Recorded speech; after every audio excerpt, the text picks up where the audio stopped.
every year we give 2 career awards. The first one is an early career award for someone who has not been that long out of their doctoral program but has already made a major impact on research methods. And this year the award goes to Moe, the University of Maryland.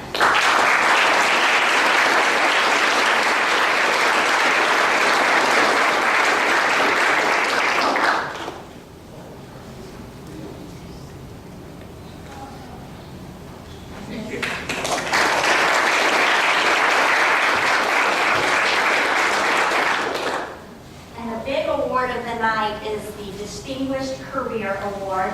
And this year our winner is Dan Dalton. He was nominated by Herman McGinnis. And by way of introduction, I'll just read a brief statement directly from Herman's letter because I think it kind of says it all. Dan Dalton has been a pioneer and is the most influential and impactful scholar in the development and application of meta-analytic techniques in the field of strategic management. I also have to say he has the longest vita I've ever seen in my entire life. So that is any indication of productivity, he definitely wins. But Dan, we're at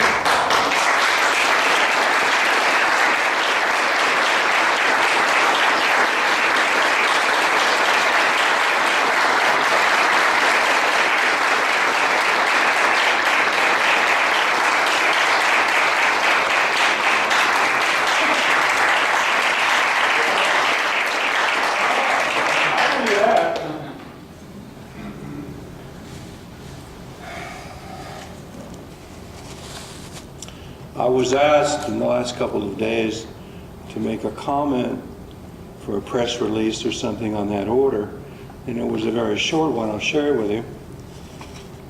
It took me 2 days to write 2 sentences. Hello? I said this. I said, there is no higher honor than to be recognized by your peers.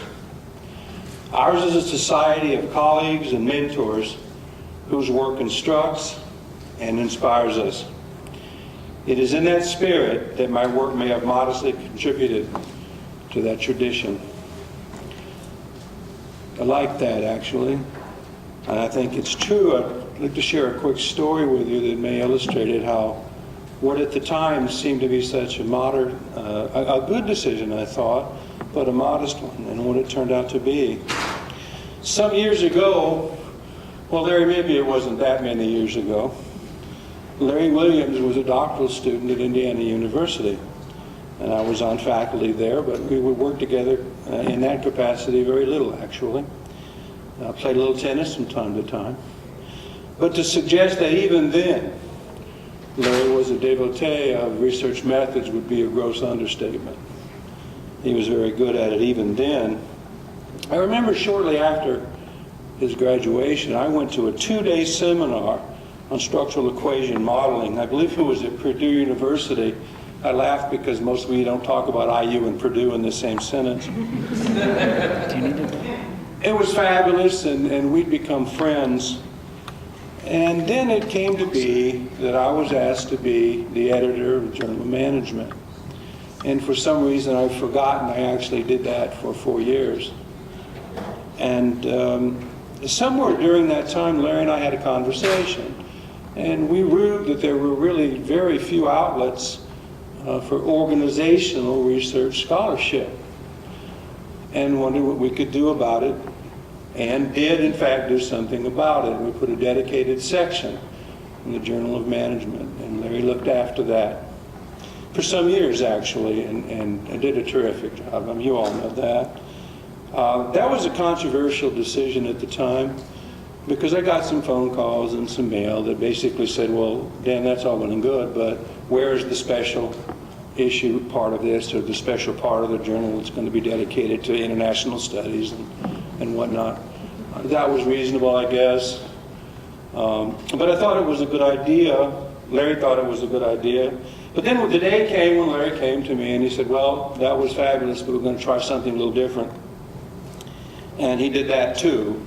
And therefrom came ORM, which has worked out pretty well too, it seems to me. I'm glad that decision was made. I was a very small part of it. But I think it illustrates exactly what I said. I mean, it is that kind of spirit that Larry had, even at that time, relatively early in his career, that has to instruct you, it has to inspire you. That is what our society does. I'll tell you one other story, a quick one. Oh, by the way, I should also remark that independent of that, I want to congratulate Larry and his very good staff for CARMA. The Center for Advancement for Research Methods and Analysis was absolutely inspired and continues to be. Well, I'm a doctoral student some years back from UCI, University of California, Irvine, and at that time Lyman Porter, who was now in his mid-80s, was the dean there. And I was probably one of the least traditional doctoral students of all time. I was a little older than most to be a doctoral student. I worked full-time most of the time, but he didn't know that at the time because I was on C-shift assignments for an electronics firm. I was on call, basically. It doesn't matter. But I admire him very much because he, too, had a very small doctoral program. We had 3 or 4 students and almost no coursework. Now, you did have to pass qualifying examinations in economics and micro, macro, and stat, but that was more or less up to you. But he looked after me, despite my behavior at the time. And a few years ago, I was asked to join the fellows group, and when I walked into that room, there stood Lyman Porter, been retired for many years. He sat down with me, looked me in the face, and he said, "Son, that's interesting. I had to be in my 50s, high 50s at the time." And he said, "Son, I knew one day that we would have dinner here." I think most folks that know me will tell you I keep my own counsel. I'm not much taken to sensitivity, but that brought a tear to my eye. Herman and I had lunch today, and on my way out of there, I ran into Lyman Porter. And he asked me how I was doing, and I told him. And I mentioned this award to him. And once again, he told me how proud he was of me. You know, when the guy that looked after your dissertation did that all these years later, that's kind of important to me. Brought a tear to my eye. Anyway, the last example is a quick one, and that would be Herman McGinnis. Herman joined the faculty at IU about, 2.5, 3 years ago now. I've lost track, and it has been a pleasure. His energy is unbelievable, and I've enjoyed every minute of it. We've had an opportunity to work together on some projects that worked out okay. But I will add, lastly, my brief comments are almost done. This is a very important award to me. This is something I've enjoyed all my days. But 2 weeks ago, I sent a letter to Indiana University announcing my formal retirement.